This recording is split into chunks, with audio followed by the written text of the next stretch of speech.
गुलाब लगारी ऐं भरपासे जी शाखुनि खे लगल घारा बंद न थिया, तबाहकारियूं जारी। अञा ताईं जारी इलाइक़े वासियुनि खे बरसात बचाए मुंड जे वासरनि पारां फसलनि मां नेकाल कयल बरसाती पाणी ॿोड़े रहियो आहे। नसीब डिवीज़न जे इरीगेशन खाते जे अमलदारनि जी नाअहली सबबि केतिराई ॻोठ पाणी हेठि अची विया आहिनि। गुज़िरियल हिकु हफ़्ते खां शेख भिरकियो डिस्ट्री खे लगल घारो कुझु कलाक बंदि थियण बैदि ॿीहर टुटी वियो, जंहिं बैदि घारे वारो पाणी गुलाब लगारी शेख भिरकियो मेन रोड ते पहुची वियो आहे।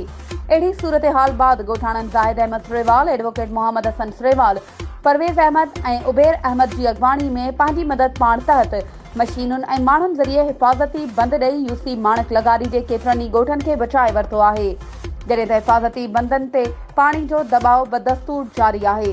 ॿिए तरफ़ ज़ंग माइनर जे मुंड जे बासरनि पारां शाख ऐं सरफराज़ वाह वारो पाणी 15 ॾींहनि खां जारी रहण ऐं शाख जी एल साइड वटां 15 फुट घारो पवण बैदि घारे वारो पाणी मोहम्मद खान ज़ौर, सारंग लगारी, माणक लगारी, गुलाब लगारी, शेर मोहम्मद लगारी, बुलंदू बागराणी, जीवन लगारी ऐं ॿियनि ॻोठनि तरफ़ां वधी रहियो आहे।